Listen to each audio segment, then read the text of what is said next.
दोस्तों नमस्कार, सभी का स्वागत है विजय पथ पर। और आज हमारे साथ हमारे जो गेस्ट हैं जीएस मार्तोलिया जी, यूके ट्रिपल एससी के जो अध्यक्ष हैं। हालांकि ये इंटरव्यू में लाइव करना चाह रहा था, क्योंकि अमूमन हम लोग लाइव करते हैं ताकि आपके जो सवाल हैं वो भी हम लोग ले सकें। लेकिन यहाँ पर कनेक्टिविटी ना होने के कारण हम लोग लाइव आज नहीं कर पाए, उसके लिए क्षमा प्रार्थी हैं सर। पहले तो आपका बहुत बहुत स्वागत है और बधाई के पात्र भी हैं सर आप, क्योंकि हम लोग जब से यूके ट्रिपल एससी में लगातार वीडियो वीपीडीओ भर्ती घोटाले से लेकर तमाम हमने खबर किए हैं, लेकिन जब से आपने चार्ज संभाला है तब से ऐसा मौका नहीं मिल पाया है कि हम लोग यहाँ पर लगातार आ पाएँ। तो इसके लिए सर बधाई के पात्र हैं, क्योंकि जो जिम्मा आपको मिला था एक बखूबी आपने संभाला है। नहीं, बहुत बहुत धन्यवाद आपका। और ठीक कह रहे हैं आप, थोड़ी समस्याएं आई हमारे कमीशन को लेकर के, जिससे यहाँ के युवाओं को भी दिक्कत हुई, उनकी हार्डशिप उनको फेस करना पड़ा। और फिर एक विषम परिस्थितियों में कहिए जो था उस टाइम पर, मैंने चार्ज ग्रहण किया पिछले साल अक्टूबर में। और मैं एक कोशिश किया मैंने कि इसको एक मिशन के तौर पर करें, और जो युवाओं का एक विश्वास ख़त्म हो गया हमारे कमीशन के ऊपर, उसको दोबारा बहाल करें, उनको रिस्टोर करें। उस दिशा में मैं लगातार प्रयास करता रहा। और आज हम लोग जो हमारे पास लंबित प्रकरण थे सारे, जिसमें 3 तो एग्ज़ाम बड़े थे जो दोबारा कराना पड़ा, हमने वो भी कर दिया है। और उसमें 2 की रिकमेंडेशन भेज दी, तीसरा हम नेक्स्ट वीक में मंडे ट्यूसडे को भेज देंगे। और नए 3 एग्ज़ाम कराए, और पुराने जो हमारे पास 8 एग्ज़ाम थे उसको भी हम लोगों ने बहुत डिटेल में उसकी समीक्षा करके, कानूनी पहलुओं पर देख करके, टेक्निकल चीज़ों को देख करके, कहीं पर कोई अनफेयर मीन्स नहीं कैसे हुआ उसको सब देखने के पश्चात भी उसका रिजल्ट भी हम लोग करीब करीब हमने कंप्लीट कर दिया है। वर्तमान में हम अब करीब 6 परीक्षाएं हैं जिसको हम कराने के लिए तैयार हैं, जिसमें 2 हैं जिसमें एग्रीकल्चर और स्नातक स्तरीय में आजकल हमारे फॉर्म भरे जा रहे हैं। और नवंबर से लास्ट नवंबर से हम लगातार फिर फरवरी मार्च तक का हम लोग अपना कैलेंडर जारी कर दिया है, और लगातार एग्ज़ाम हम करेंगे। और हमारी कोशिश यही होगी कि जो जितना मेहनत करे उसका उसका परिणाम मिले। किसी तरह का कोई बदमाशी या कोई करप्शन या भ्रष्टाचार या नकल जैसी कोई चीज़ें न हो, इसके लिए पूरी कोशिश हमारी होगी। सर बदलाव क्या कुछ किए, क्योंकि जिस समय एस राजू जी थे उनके साथ भी कम से कम ना 10-12 साक्षात्कार किए, जिस समय बड़ोनी जी सचिव थे उनके साथ भी बहुत साक्षात्कार किए। वो भी डेडिकेटेड थे, अपने आप में काम करते थे। लेकिन जो हमने रिजल्ट देखा, क्योंकि हमने वीडियो वीपीडीओ का जो टॉपर्स थे उनके इंटरव्यू भी लिए थे, वो यूके ट्रिपल एससी की फुल फॉर्म तक नहीं बता पाए थे। जब नेक्स्ट आपके आने के बाद जो रिजल्ट जारी हुआ तो हमने उन टॉपर्स के इंटरव्यू भी लिए, लेकिन वो लग रहे थे कि वाकई में टॉपर्स। तो इस बीच क्या कुछ बदलाव रहा, क्या कुछ बदलाव आपने किया जो पुराने अध्यक्ष और सचिव नहीं कर पाए थे? देखिए, तो कोई भी अध्यक्ष हो, सचिव हो, देखिए कोई भी आदमी नहीं चाहता कि मेरा कार्यकाल खराब हो। हर आदमी कोशिश करते हैं कि मैं बढ़िया काम करूं। उन्होंने बहुत अच्छा काम किया, इसमें कोई डाउट नहीं है। ठीक है, गलती हुई, उसमें थोड़ी सी लापरवाही भी कह सकते हैं उसको हम, उसका एक नुकसान हमको हुआ। उसमें चाहे पेपर लीक हुआ हो, या ब्लूटूथ से नकल हुई हो, या मुन्ना भाई जैसे लोग बैठ गए हों, वहाँ थोड़ी सी शायद हम लोगों ने अपनी जो हमारी एजेंसीज थी जिससे हम काम कराते थे उस पर हमने ज़्यादा विश्वास कर लिया, और उसी का परिणाम ये हुआ कि हमें इतना बड़ा नुकसान झेलना पड़ा। इसके साथ हम लोगों ने थोड़ा सा क्वेश्चन का पैटर्न भी चेंज किया है अभी, कि सिंगल लाइनर पहले क्वेश्चन होते थे, उसको हम थोड़ा चेंज किया है हम लोगों ने। और नई संस्कृति पे, कल्चर पे, भाषाओं पर भी हम लोग जा रहे हैं। दूसरा, एक्सपर्ट्स को भी हम रेगुलरली मॉनिटर कर रहे हैं। जो हमारे एक्सपर्ट्स हैं वो एक अच्छे हों और एक क्वालिफाइड हों, वो भी हम कोशिश कर रहे हैं। दूसरा, जो रेफरेंस बुक होती है जो हमारी, जैसे हम कोई क्वेश्चन देते हैं तो सर रेफरेंस बुक भी डालनी पड़ती है। कई बार मैंने ऐसा भी देखा है कि कोचिंग सेंटर पढ़ाने वालों की रेफरेंस बुक को भी लोगों ने कोट किया है, जो ठीक नहीं है। और हमारी कोशिश है कि हमारी अच्छी किताबें हों, एनसीईआरटी की बुक्स हों, अच्छे लेखकों की किताब, अच्छे राइटर की किताब हों, अच्छे हमारे एक्सपर्ट हों। और जो भी क्वेश्चन बनेंगे अब, वो कोई बाहर से पेपर नहीं होगा, उनको अपनी बुक्स अवेलेबल कराएंगे कमीशन में ही। हम अपनी लाइब्रेरी को अपडेट कर रहे हैं, अच्छा। और उसमें अच्छी बुक्स रख रहे हैं। उसी बुक के रेफरेंस से ही क्वेश्चन होंगे, कोई बाहर की बुक का रेफरेंस नहीं होगा। जो कई बार होता ना कि मॉडल पेपर निकाल देते हैं लोग, उत्तराखंड का इतिहास लिखने वाले आजकल बहुत हो गए हैं। तो हम किसी अच्छी किताब को, अच्छे राइटर की किताब को देखें ना, नाम कोचिंग सेंटर की बुक्स को क्यों जाएं। तो हम लोगों ने ये कोशिश की है कि हमारे बुक्स फाइनल किए हैं अभी तक? बुक्स हो गए, हमारे फाइनल हो गए। हम लोग मोस्टली हम अपने अभी हम लोगों ने काफ़ी नई बुक्स खरीदी हैं। हर सब्जेक्ट में हम नई बुक्स खरीदेंगे, और अच्छे राइटर की खरीदेंगे, एनसीईआरटी की खरीदेंगे। एटकिंसन के गजेटियर भी हम लोग ले लिया, हम लोगों ने हिंदी अनुवाद में, अंग्रेजी अनुवाद आ गए हमारी। तो जो भी क्वेश्चन होंगे ये कमीशन में ही बनाए जाएंगे, एक्सपर्ट यहीं आएंगे, और उनको बाहर से कुछ लेके नहीं आना, बुक्स वहीं हम प्रोवाइड करेंगे। हमारे लाइब्रेरी से बुक उठाएं और उससे वो क्वेश्चन बनाए। कई बार पिछले हमने एग्जाम में देखा है एक्सपर्ट भी गलती करते हैं क्योंकि उनको पता नहीं होता है कि कौन सी बुक से आया है। बच्चों को खुद नहीं पता होता, किसी बुक में कुछ लिखा होता है, किसी बुक में कुछ आंसर गलत लिखा होता है और बाद में फिर नंबर घट बढ़ जाते हैं। तो उसके लिए भी क्या कुछ किया है जो एक्सपर्ट की गलतियाँ रहती हैं? देखिए बिल्कुल सही है कि हम लोग कई बार जो क्वेश्चन चैलेंज होते हैं, बच्चे चैलेंज करते हैं और अगर चैलेंज उसके एक्सेप्ट हो जाती है तो ये हमारे लेवल बहुत बड़ी गलती है और इसको हम लोगों ने ठीक से नहीं देखा है। बिल्कुल सही है, लापरवाही भी कह सकते हैं। आप क्वेश्चन करिए, चैलेंज करके चैलेंज एडमिट हो जाए, क्वेश्चन को हम डिलीट कर दें या उसको नंबर बढ़ाएं घटाएं, ये हमारे लिए बहुत अच्छी चीज़ नहीं है। हमारी कोशिश ये होनी चाहिए कि जो हम क्वेश्चन पेपर तैयार करें वो चैलेंज हों तो ड्रॉप हों, चैलेंज एक्सेप्ट ना हो। कोई भी एक्सपर्ट बुलाएंगे आप तो वो एक्सेप्ट ना हो। कई बार ऐसा होता है, देखिए कई बार देखा हम लोगों ने 5 से 6% भी ऊपर नीचे हो जाता है, वो गलत है। तो इसलिए हम लोग क्या कर रहे हैं कि रेफरेंस बुक जो है वो हम उपलब्ध यहीं कराएंगे उनको। अब जैसे आपने एग्जांपल दिया कि उत्तराखंड का इतिहास है, तो यहाँ लिखने वाले कम से कम 20 लोग हैं। कुछ ऐसे लोग भी हैं जो कोचिंग सेंटरों में पढ़ाते हैं, उन्होंने अपनी किताब निकाल दी, तो उसको भी रेफरेंस दिया है, मैंने देखा है यहाँ पर, उसको भी रेफरेंस किया था। तो वो कोई ऑथेंटिक बुक्स नहीं हुई मेरी। ऑथेंटिक बुक वही हैं जो रिकॉग्नाइज हिस्टोरियन हों, राइटर हों, जिनकी बुक्स हैं नेशनल इंटरनेशनल चलती हों, क्लासेज में चलती हूँ, इंटरमीडिएट हाई स्कूल में चलती हूँ, एनसीईआरटी में चलती हूँ, उन बुक्स को रखिए ना। अच्छे बुक्स लेंगे तो गलतियाँ भी नहीं होंगी। और चैलेंजेस जब क्वेश्चन होते हैं, चैलेंज होते हैं, तो उससे नुकसान हमको होता है। देखिए फाइनल करेगा ये बुक जो आपने बोला है, कुछ बुक वो तो कर चुके हैं हम। अब तो हमारे पिछले 2 पेपर हमने, पिछला जो लास्ट पेपर हमने किया था जुलाई में, उसमें हम लोगों ने यही तय किया कि हम ही बुक्स हमारे लाइब्रेरी से बुक्स लेंगे, बाहर से नहीं लेंगे।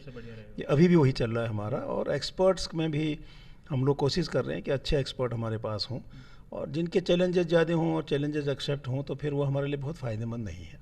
देखिए अगर एक क्वेश्चन चैलेंज होता है तो वित्तीय नुकसान होता है, रिजल्ट लेट हो जाता है, तो उसमें फिर हमारे कंडक्ट को भी क्वेश्चन होता है कि साहब ऐसे क्वेश्चन क्यों पूछ रहे हैं जो रिलीवेंट थे। तो उसको बचने के लिए हमारी कोशिश है कि चैलेंजेस बिल्कुल ना हो, चैलेंज हो तो ड्रॉप हो, ये हमारी कोशिश हो। कई बार सर, क्योंकि हमारे पास कई मुद्दे ऐसे भी आए हैं, क्योंकि टेक्निकल पेज इसे कह सकते हैं, आरक्षण को लेकर भी।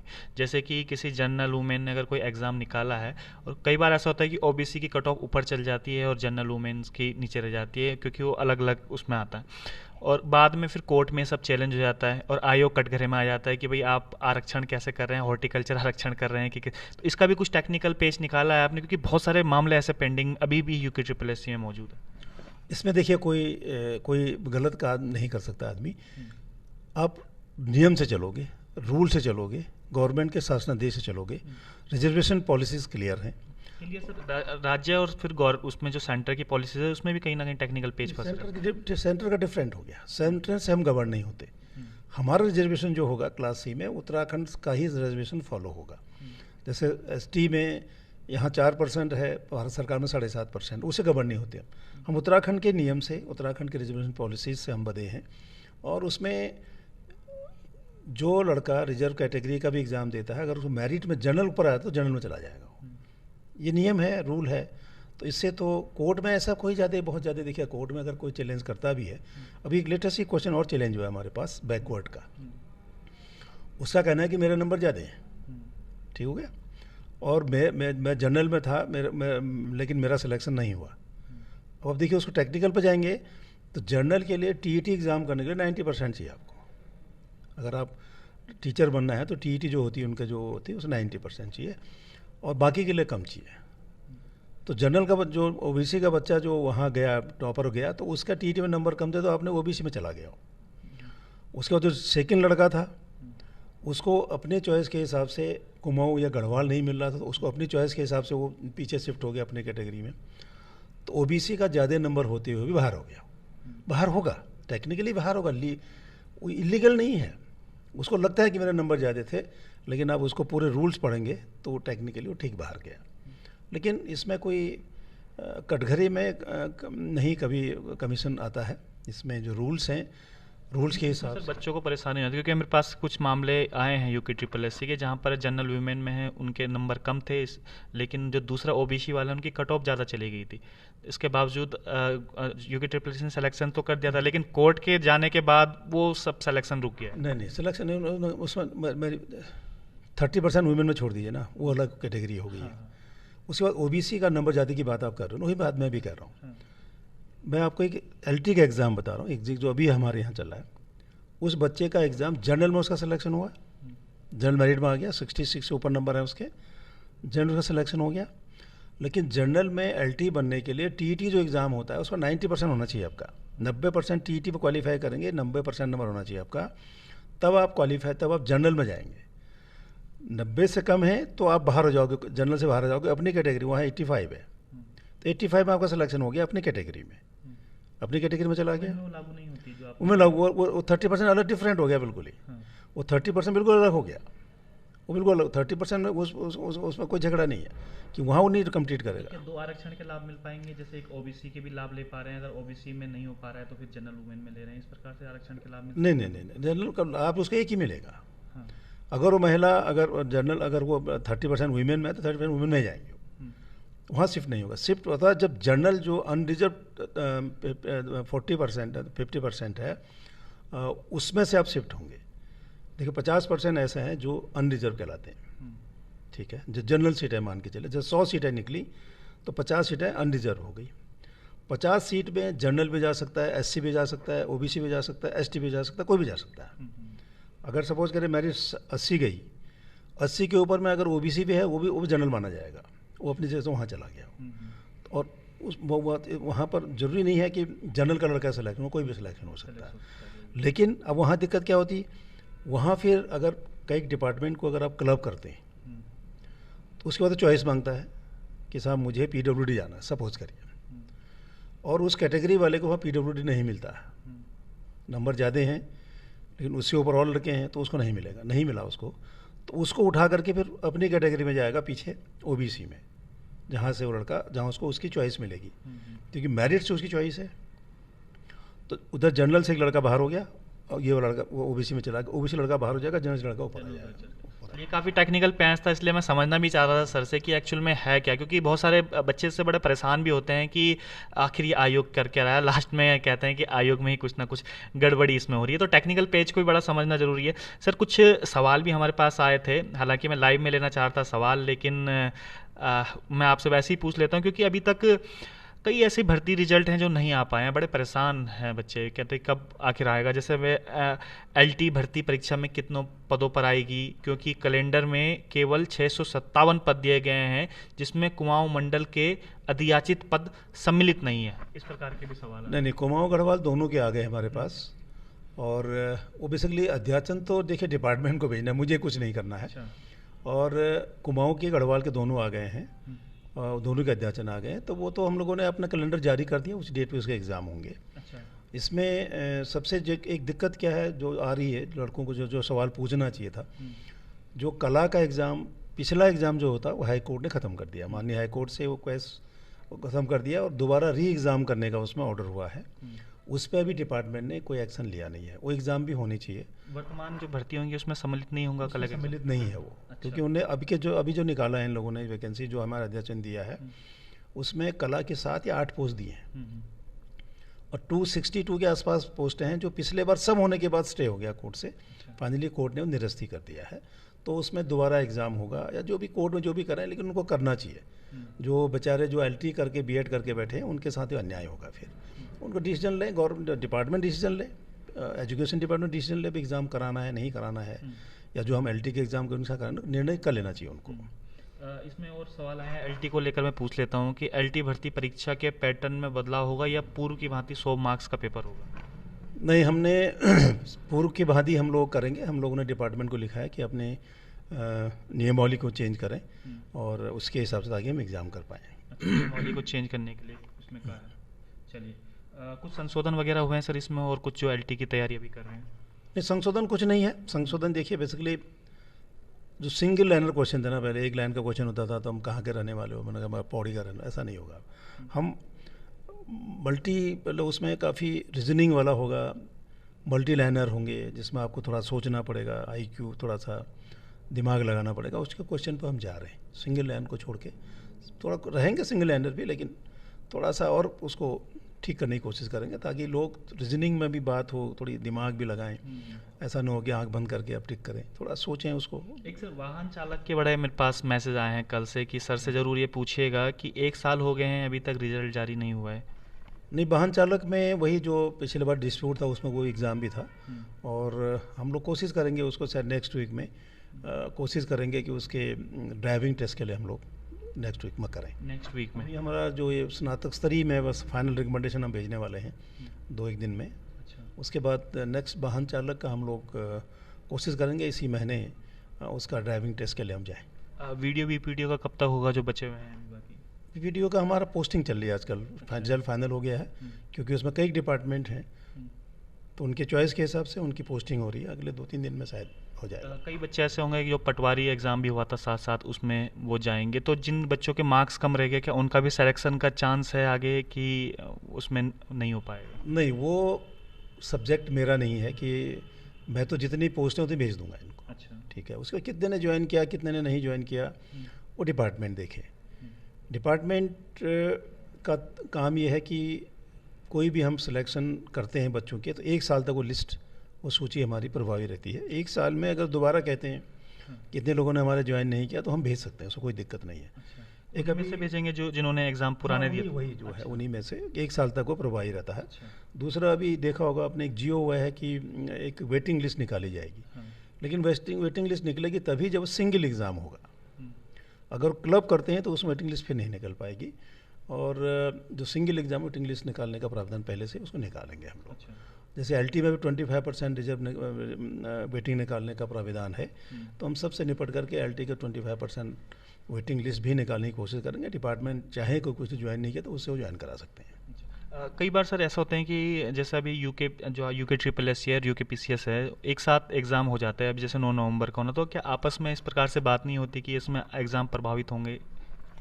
कौन से? मेरे ख्याल से 19 नवंबर में है कोई एग्ज़ाम शायद, उसमें एक साथ नहीं, इनका एग्ज़ाम 26 नवंबर को है। 26 नवंबर का हमारा एग्ज़ाम था, और हम लोग 25 को कर रहे हैं। अच्छा।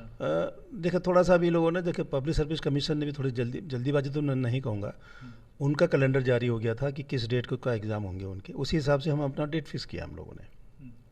उनके डेट को हम क्लैश नहीं किया, हमने कहा हम नहीं करेंगे क्योंकि लोग सब जगह एग्ज़ाम देंगे। इसी बीच जिन लोगों ने अपने एग्ज़ाम को रीशेड्यूल किया, पब्लिक सर्विस कमीशन ने, उन्हें कम से कम हमारे कैलेंडर को देखना चाहिए था। तो इससे वो दिक्कत हो सकती है कहीं पर आ रही हो, लेकिन 26 वाला एग्ज़ाम शायद हम 25 को कर रहे हैं। तो छोटा सा एग्ज़ाम है हमारा एग्रीकल्चर वाला, हम 25 को कर लेंगे उसको। एक किसी ने ये पोस्ट भी भेजी है कि इंटरमीडिएट स्तरीय सामान्य पर्सन, परिवहन आरक्षी, आबकारी सिपाही व आबकारी निरीक्षक, हॉस्टल मैनेजर की आपने निकाला था कि इसका जो प्रस्तावित विज्ञापन होगी 13 तारीख को किया था कि निकालेंगे। हमारे साथ थोड़ी टेक्निकल प्रॉब्लम यह हुई कि जो ऑनलाइन एप्लीकेशन हमने अपना खुद कमीशन में ही हम लोग कर रहे हैं, अब हम बाहर आउटसोर्स नहीं कर रहे हैं, तो सिस्टम को थोड़ा सा ठीक करने में हमको टाइम लगे। हम लोग अगले शायद मेरे ख्याल से सोमवार तक उसकी विज्ञप्ति जारी कर देंगे, तैयार है। बाकी और कौन कौन सी नई वैकेंसीज आने वाली हैं आयोग में? स्नातक स्तरीय चल ही रहा है, फिर इंटरमीडिएट स्तर के 2 एग्ज़ाम हैं। एक जो आपने बताया अभी वो है, एक टेक्निकल टाइप का है, उसके बाद व्यायाम टीचर हैं, व्यायाम टीचर के बाद फिर एलटी के टीचर हैं। इनका फिर हमारा दिसंबर तक का हम लोगों ने कर दिया है, और अप्रैल तक हम सारे एग्ज़ाम निपटा लेंगे इसको। तकरीबन कितनी वैकेंसीज होंगी इनमें? वैकेंसी सबसे ज़्यादा एलटी में है, 600 के ऊपर है। अगर ये होता है तो 1000 के ऊपर चली जाएगी। अच्छा। और बाकी डिपार्टमेंट में जो इंटरमीडिएट स्तरीय हैं उसमें 260 के आसपास हैं, और ग्रेजुएट लेवल पे भी करीब 250 के आसपास हैं। ओवरऑल लगा 2-2.5 हज़ार का वैकेंसी होना चाहिए। 2-2.5 हज़ार के जी, अभी पुलिस की भर्ती का भी चल रहा है, लेकिन अभी उसमें थोड़ा सा एक्ट चेंज होना था, देख रहे होंगे। उसके बाद अगर वो आती है तो 1.5 हज़ार करीब वो भी होंगे, वो शायद कराना पड़े। इसमें मैं कुछ और सवाल भी पूछ लेता हूँ, जो क्योंकि हमने कल डाला था इंटरव्यू 12 बजे हम लोग लाइव करेंगे, लेकिन लाइव हम लोग कर नहीं पा रहे हैं, इसलिए Uttarakhand police waiting list 250 plus post खाली है, तो उसके बारे में कुछ आए हैं कि भरेंगे कि किस तरीके? नहीं, वेटिंग लिस्ट वो जो एग्ज़ाम कराया था वो पब्लिक सर्विस कमीशन ने कराया था, उसके वेटिंग की बात हो रही है। मैं कह रहा हूँ फ्रेश भर्ती जो हमारी हुई है, जो 1300 करीब है, और 300 करीब और होने, तो 1500 के आसपास भर्ती, फ्रेश भर्ती होनी है। अगर वो शायद हमको कराना पड़े, अभी उस पर कोई डिसीजन नहीं हुआ है, अभी वो पब्लिक सर्विस कमीशन के पास है। अच्छा। और एक्ट में अमेंडमेंट होता है तो शायद हम लोग कराएंगे उसको। वेटिंग लिस्ट अगर पुराने भर्ती का करनी है तो पब्लिक सर्विस कमीशन को करना होगा। न्यू कनिक सहायक भर्ती के बारे में भी पूछ रहे हैं लोग सवाल। न्यू कनिष्ठ सहायक तो अभी तक ऐसा कोई हमारे पास अध्याचन आया नहीं है। और अब कोशिश करते हैं, अगर कोई जो भी आएंगे तो हम इस साल उसको एग्ज़ाम को निपटाएंगे। चलिए, लगभग लगभग काफ़ी सवाल आप लोगों ने भेजे थे, तो उनके जवाब मिल ही गए होंगे आप लोगों को सभी को। सर, स्टेनो 158 की वेटिंग कब तक आ रही है, ये भी सवाल पूछ रहे हैं स्टेनो की। देखिए, स्टेनो वाला अभी हम लोगों ने कोई डिसीजन लिया नहीं है। अभी मेरा अभी उसे 1 साल से ऊपर भी हो गया है। अभी उस पर कोई निर्णय नहीं हुआ, देखते हैं उसको क्या करना है फाइनली। इसमें मैं एक चीज़ और आपको अपडेट करना चाह रहा हूँ। जो 2 अप्रैल 2024 से जो एग्ज़ाम होंगे, हम कोशिश कर रहे हैं कि वो 2 ईयर हो। साल में एक एग्ज़ाम हो जिसमें संयुक्त पात्रता टेस्ट, अच्छा। एलिजिबिलिटी टेस्ट होती है सेंट्रली, साल में एक टेस्ट होगा मई जून में। और उसके लिए अगर लड़का क्वालिफाई करना कंपल्सरी, जैसे प्री होता है और जगह, प्री की को नहीं कहेंगे, इसको सीईटी कहेंगे आप। उसके लिए जो फिर अगर उसने एग्ज़ाम पास कर लिया तो 2 साल वैलिड रहेगा। 2 साल तक आप सारे एग्ज़ाम में दे सकते हैं। अच्छा। और जो क्वालिफाई नहीं करेगा वो नहीं देगा। तो एक जैसे आज आपने पास कर लिया तो 2 साल प्रभावी रहेगा। 2 साल तक आप जो भी वैकेंसीज होंगी एग्ज़ाम देने के लिए पात्र होंगे। और अगर आप क्वालिफाई नहीं करते हैं तो आप पात्र नहीं होंगे। तो उसके लिए हम कोशिश कर रहे हैं। करीब करीब सभी स्टेट में ये व्यवस्थाएं हैं। और उसका सबसे बड़ा एडवांटेज क्या है कि आज देखिए, हम लोग कई फेज़ में एग्ज़ाम कराते हैं। कई बार देखा होगा बंदरोगा में हमारे यहाँ हमने 18-19 फेज़ में एग्ज़ाम कराया, उतने ही डिस्प्यूट पैदा हुए उसमें। तो हम लोग जैसे लड़के कम हो जाएंगे, स्क्रीनिंग हो जाएगी, तो एक फेज़ में एग्ज़ाम करेंगे तो आधी प्रॉब्लम आपकी कम हो जाती है, संख्या कम होगी, बेटर सुपरविजन होगा। तो सीईटी का हम लोगों ने गवर्नमेंट को भेजा है और हमारी कोशिश होगी कि सीईटी हो।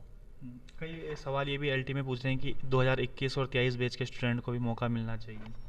21-23 का मतलब मैं समझा नहीं। 2021 से 2023 के बैच के स्टूडेंट को भी मौका मिलना चाहिए एलटी में। वो तो जो एलिजिबल है सबको मिलेगा मौका। अच्छा। और बीएड वाले में जो एलटी आर्ट वाले में शायद उन्होंने ये कहा है कि पिछले जो विज्ञप्ति के बीच जिन्हें बीएड किया वो भी एलिजिबल होंगे। अच्छा। ऐसा कुछ कोड का। एसटी और ओबीसी की तकरीबन कितनी सीटें होंगी, ये सब इस प्रकार के सवाल भी आ रहे हैं। नहीं, वो थोड़ा स्पेसिफिक है। वो तो जब हम निकालेंगे विज्ञप्ति देख लें उसको, वो तो उनके डिपार्टमेंट का काम है, रोस्टर के हिसाब से वो भेजते हैं। तो वो तो विज्ञप्ति में क्लियर करते हैं हम लोग किस पर कितना होगा। ठीक ठीक, लगभग सारे सवालों के जवाब आ चुके हैं। और क्योंकि कई लोग मैसेज भेज रहे थे, और अगर लाइव होता तो मैं आपके सवाल डायरेक्ट पढ़ के भी सुनाता सर को, लेकिन वो नहीं मैं पढ़ पाया क्योंकि लाइव नहीं कर पाए हम लोग। और लगातार जितने भी आप सवाल पूछ रहे थे कि किस किस की वेटिंग लिस्ट है, कौन कौन सी नई वैकेंसीज आ रही हैं, लगभग सभी के बारे में बता दिया। कुछ और अपडेट देना चाहेंगे सर, कुछ और इसके अलावा कुछ छूट गया हो? देखिए, छूटा कुछ नहीं है। मेरा तो एक ही मैं बार बार अपील करता हूँ बच्चों से, लड़कों से जो मेहनत कर रहे हैं, आप मेहनत करो बस। लेकिन उसका देखिए मेहनत का परिणाम हमेशा अच्छा होगा। कभी शॉर्टकट मत मारिए। शॉर्टकट कब होगा? देखिए, आपने जो पुरानी भर्ती में पैसा दे के भर्ती करने की कोशिश की, अब गरीब आदमी हो, घर में 2-4 बीघा ज़मीन है, बेच दिया आपने, जो भी करा आपने, गया ना पैसा आपका, दीवार और हो गए भर्ती से। तो कभी शॉर्टकट नहीं। देखिए, शॉर्टकट का परिणाम हमेशा नुकसानदायक होता है। अपने पर विश्वास करो, अपने मेहनत पर विश्वास करो, पढ़ो। और मैं इतना विश्वास दिला सकता हूँ कि हमारे कमीशन जो एग्ज़ाम होंगे उस पर बदमाशी नहीं होगी, पेपर लीक नहीं होंगे, कोई आदमी इस तरह का कोशिश नहीं करेगा कि मैं तुम्हें भर्ती या करा दूंगा। हमारी पूरी कोशिश होगी। इस पे हम लोग बिल्कुल दृढ़ संकल्प होंगे कि अपना काम करेंगे। हम बच्चे अपने मेहनत करें और मेहनत का परिणाम उनको अच्छा मिलेगा। और कभी देखिए, शॉर्टकट जो गया वो हमेशा नुकसान पाया। हम पर विश्वास करिए, हम आपको बिल्कुल इतना श्योर करते हैं कि हम बदमाशी नहीं होने देंगे, और आपके रिजल्ट के हिसाब से, आपके मेहनत के हिसाब से आपको परिणाम देंगे। ये हमारी कोशिश होगी। और अच्छा करोगे, अच्छा मेहनत करोगे, अच्छा परिणाम होगा।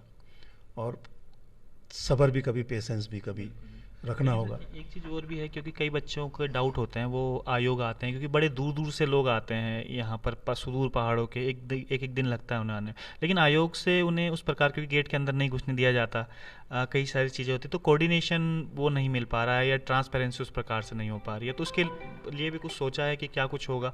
मैं बाहर देख रहा था, उसमें लिखा हुआ प्रतिबंधित क्षेत्र, यहाँ पर फोटो खींचने मना है, जैसे कि ना जाने क्या संदिग्ध यहाँ पर चीज़ें हो रही हो। तो इस प्रकार से क्यों है? देखिए, ऐसा है ना कि कमीशन सभी जो ये प्रतिबंधित प्रोविडेड एरियाज़ हैं ही हैं। देखिए, यहाँ पेपर भी हैं हमारे पास, यहाँ हमारे क्वेश्चन पेपर भी बनते हैं, यहाँ हमारी स्कैनिंग भी होती है, तो प्रतिबंधित है ही है। और जहाँ तक लोगों की क्वेरीज़ का प्रश्न है, यहाँ तो देखिए वैसे उत्तराखंड में सबसे बढ़िया क्या है ना, देखिए आप किसी और स्टेट के कमीशन को जाके देख लीजिए। आप चेयरमैन से बात करना बड़ा मुश्किल, आप मुझसे बात करना मिलना तो बहुत बड़ी बात है। आप मिल के देख लीजिए। यहाँ इतनी लिबर्टी है, लोगों को मुझे फ़ोन करते हैं कि साहब उसकी वेटिंग लिस्ट कब निकाल लो, मुझे फ़ोन करते हैं वो कहते हैं साहब उसका रिजल्ट क्यों विलम्ब हो रहा है, मुझे बताओ आप। सीधे फ़ोन करते हैं। और मैं जब से आया हूँ मैं हर बच्चे से मिला जिसके बच्चे की परेशानी थी, किसी को नहीं रोका गेट पर। हाँ, ये नहीं होना चाहिए कि साहब मैं गेट खोल के चले आऊँ अंदर, वो नहीं होना चाहिए। आप आएँ, गेट पर आएँ, गेट से बात होती है हमारी, हम कहते हैं बुला लो, हम बात करके चले जाते हैं। हाँ, ये नहीं कि साहब 50 आदमी की भीड़ लगी है, कोई विज्ञापन देने का तो काम है नहीं। अपनी परेशानी सुनो, आपकी समस्या हम सुनेंगे और मैं सुनता हूँ। कई बार ऐसा हो जाता है कि नहीं सुन पाते, बाहर निकलता हूँ, गेट पर खड़ा रहता हूँ, गेट बाहर खड़े तो बात कर लेता हूँ, बोलो क्या करना है तुम्हें, उनकी बात सुन लेता हूँ। तो कम्युनिकेशन तो हम बनाए रखते हैं। बच्चों के साथ कम्युनिकेशन बिल्कुल लगातार बनाए रखता हूँ मैं नहीं होता हूँ तो हमारे सेक्रेटरी मिल लेते हैं, जो भी हम अवेलेबल रहते हैं। मैं होता हूँ तो मैं सबसे मिलता हूँ और मैं रेगुलर बैठता हूँ ऑफिस में। 11 से लेकर के करीब 4 बजे तक तो मैं रहता ही रहता हूँ। अगर बहुत ज़रूरी नहीं हुआ तो मैं 5 साढ़े 5 बजे बैठता हूँ, तो मैं यहाँ बैठता ही हूँ। अभी मेरा एक नया रूम बनना है, आपने देखा होगा। यहाँ पर हम लोग प्रॉपर एक रिसेप्शन बना रहे हैं और वहाँ पर हम रेगुलरली करीब 16 घंटे में आदमी बैठेगा मेरा। एक हेल्पलाइन चालू कर रहे हैं, कोई दिक्कत है वो बताएगा उसको, उसका काम होगा कि यहाँ से पता करके उसको ब्रीफ करे। अगर वो ब्रीफ करके संतुष्ट नहीं होता है तो फिर वो बताएं कि साहब किससे मिलना है, उसको मिलाएंगे। कुछ हेल्पलाइन इस प्रकार के बना रहे हैं ताकि डायरेक्ट बच्चे यहाँ पे कॉल कर सकें। हाँ, वो नंबर बना रहे हैं, बाहर हमारा काउंटर तैयार हो रहा है वो, तो वहाँ बैठेंगे लोग। अब सुबह से बैठेगा, शाम जब तक दफ्तर बंद है वहाँ प्रॉपर बैठेगा। एक बड़े मतलब प्रॉपर बाबू लगाएंगे, रजिस्टर होगा, उसने कहा मिस्टर ए उसने क्या बताया, उसको आपने क्या जवाब दिया, वो शाम को सुबह हमारे पास पुटअप करेगा। कोई चीज़ ऐसी टेक्निकल वो नहीं बता पा रहा है तो हमसे पूछे और उसको ब्रीफ कर दे। इसके बाद भी अगर कोई सॉल्यूशन नहीं होता है तो फिर हम लोग तो बैठे ही हैं। और हम लोग कम्युनिकेशन पर विश्वास में करता हूँ और लोगों से मिलना, उनकी परेशानी को सुनना चाहिए। देखिए, जो आपने कहा दूर से आया परेशान वैसे है, हम उसको गेट से धुतकार दें वो अच्छी बात नहीं है।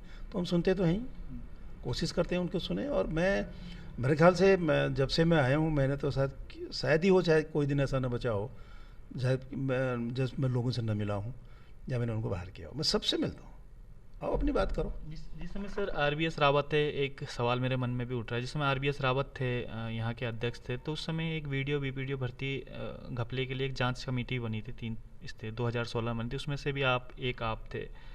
तो क्या उस समय जांच सही नहीं हो पाई थी, क्योंकि कोर्ट को इसमें हस्तक्षेप उस समय करना पड़ा था, तब जाके थोड़े जांच आगे बढ़ पाई थी? कोर्ट ने क्या हस्तक्षेप किया था उसमें? कोर्ट ने बोला था कि भाई जांच क्यों नहीं बढ़ पा रही आगे, तो कोर्ट ने उस समय हस्तक्षेप किया था। ये गलत बात है, कोर्ट ने कोई हस्तक्षेप नहीं किया।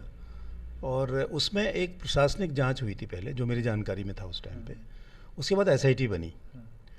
एसआईटी का रिपोर्ट हम लोगों ने 3 महीने में सबमिट कर दिया था। और उसमें कोर्ट ने कभी ये नहीं कहा कि क्यों नहीं कर रहे हो, हमें कभी नहीं बुलाया उन्होंने कभी। नहीं हो सकता है कि किसी ने कोई उसमें कोर्ट में तो वो गए थे साहब हमारा जिन्होंने पास जो लड़के मेहनत किया उनको उनका रिजल्ट निकालो, सेग्रीगेट करने की बात वहाँ भी तब भी कही थी लोगों ने। और कोर्ट ने कहा ना सेग्रीगेट नहीं होगा, री एग्ज़ाम होंगे। तो री एग्ज़ाम हुए थे, वो कोर्ट ने किया था। लेकिन जांच जल्दी करो ऐसा कोई आदेश मेरे जानकारी में नहीं है, क्योंकि हमारी रिपोर्ट मेरे ख्याल 3 या 4 महीने में हमने कंप्लीट करके दे दिया था गवर्नमेंट को। फिर गवर्नमेंट ने कब तक क्या क्या किया वो गवर्नमेंट जानती होगी। अब वर्तमान का रिजल्ट आपको पता ही है। और फिर शायद वो विजिलेंस को चली गई, हमारी रिपोर्ट फिर विजिलेंस को भेजी उन लोगों ने, भी विजिलेंस में क्या हुआ पता नहीं। फिर फाइनली उसमें जब ये सब बवाल हुए तो अभी आया, तो उसी पर FIR वही उसी रिपोर्ट के हिसाब से। आपको नहीं लगता कि उस समय अगर ढंग से जांच हो जाती तुरंत, जो आज के समय में ये वीडियो भर्ती घोटाले खुले हैं, तो शायद वो पहले ही खुल जाते? नहीं, उसमें तो जो हम लोगों ने भेजी, कभी उस पर जाइए आप। जो हम लोगों ने रिपोर्ट भेजी कभी उसको पढ़िए। अच्छा। हम कहे तो रहे हैं आपसे, अगर उस रिपोर्ट पे जो अब एक्शन हुआ ना, उस समय ये action करीब नहीं हो पाया था सर। उस टाइम पर कॉग्निजेंस हो जाता, मतलब जो भी करना था तय हो जाता, या तो यस या नो। तो चीज़ें बेहतर इसलिए होती हैं कि जो उस कंपनी जो उसमें इन्वॉल्व थी उनका बाहर होता।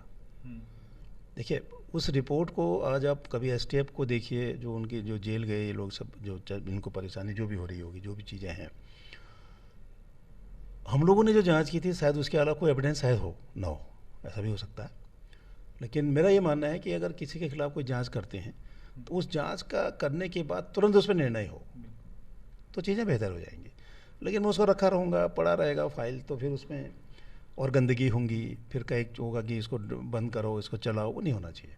आपने रिपोर्ट सबमिट कर दी, गवर्नमेंट तय कर ले, गवर्नमेंट डिसीजन ले। जैसे इसी में हुआ, गवर्नमेंट डिसीजन लिया, एफआईआर करो, जेल चले गए। मैं जांच करता रहता 4 साल तक, हो गया काम, कुछ नहीं होता। तो जो भी चीज़ें हों उसमें इंक्वायरी के बाद कार्रवाई हो, उसमें हमेशा चीज़ें फिर बेहतर हो जाती हैं। और उसमें जो आप कह रहे हैं कि साहब कोर्ट ने कहा तो जल्दी, ना, ऐसा नहीं, ऐसा बातें निकल के आती हैं जिस समय आप अध्यक्ष वो गलत है। मतलब कोई कह रहा, देखो ऐसा नहीं, देखिए कौन क्या कह रहा है हम उस पर तो नहीं जाते। मेरे अध्यक्ष बनने में किसको क्या परेशानी वो जानते होंगे, हाँ, मुझे नहीं पता कौन क्या। अब मैंने कहीं पढ़ा था कि उस टाइम देखिए, अगर उस जांच कमेटी का मैं चेयरमैन होता तब भी समझ में आती कि साहब मैं नहीं चाह रहा हूँ उसको जल्दी ख़त्म करूँ। मैं तो एक मेंबर था, उसके अध्यक्ष तो थे रणबीर सिंह साहब, जो उस टाइम एडिशनल चीफ सेक्रेटरी थे। मैं एक मेंबर था, एक मेंबर हमारे एडिशनल सेक्रेटरी लॉ थे, एक मेंबर उसमें एडिशनल सेक्रेटरी कार्मिक थे, 4 लोग थे हम। तो जितनी जल्दी उस जांच को किया होगा, शायद जल्दी वो जांच नहीं करेगा। कभी आप उस पर जाइए ना, इस पर मत जाइए किसने क्या कहा, उसको डिटेल पकड़िए। कभी हमारे पास ही पड़ी है वो, अभी आप आके देखा मैंने यहाँ फाइल, क्योंकि हमारी इनकी फाइल थी तो यहाँ पड़ी है। जब आया मैंने देखा उस फाइल में क्या क्या हुआ। तो उसमें देखिए कोई भी चीज़ हो टाइम से हो, कार्रवाई करनी टाइम से हो, तो चीज़ें फिर उससे बेहतर हो जाती है। देखिए अब यही जैसे बेरोज़गार संघ ही है ये, चाहे जो भी करें, ये कम से कम एक थोड़ी चीज़ों को इन लोगों ने बाहर निकालने की कोशिश तो की इन लोगों ने कि ऐसा हो रहा है, उसका हो सकता है फ़ायदा हो स्टेट को, बहुत सी ऐसा ना हो। मैं वही कह रहा हूँ, जो आज के समय में मैं जिन बच्चों का मैंने इंटरव्यू लिए थे जो टॉप 5 में आए थे, उनके चेहरे की मुस्कुराहट ही कुछ और बता रही थी, उनकी मेहनत कुछ और बता रही उनका जो उनने जो चीज़ों को निकाला, अगर वो शायद नहीं निकलता तो ऐसे ही चलता रहता। कई लोग ऐसी भर्ती हो जाते जिनको अपना कह रहे ट्रिपल एस का फुल फॉर्म नहीं आता, ऐसे भर्ती और हो जाते। हो सकता था, पॉसिबिलिटीज़ थी, लेकिन उन चीज़ों को कम से कम इन लोगों ने कहीं ना कहीं तो निकाला ना। उससे कम से कम एक चीज़ तो है जो वॉच कर रहा है आपको, कहीं बदमाशी करोगे सालों ये लड़के तैयार बैठे हैं, बहुत सही है। उन्हें मतलब अच्छा काम इसको कह सकते हैं आप, और उससे चीज़ें और आसान हुई। अब इतना आसान तो नहीं है, मैं एग्ज़ाम करा रहा हूँ, नकल करा दिया, नकल हो गया, पेपर आउट हो गया। लेकिन इस बेरोज़गार संघ ने मतलब उसको मैं कहता हूँ, जब मैं कभी आता है बोलता हूँ उसको, आप लोगों ने कम से कम चीज़ों को बाहर निकाल दिया। तो जो करप्शन हो रहा था, जो बदमाशी हो सकती थी या होती, चाहे कंपनी करे चाहे कोई करे, उस चेक तो लग गया ना, चेक लग गया।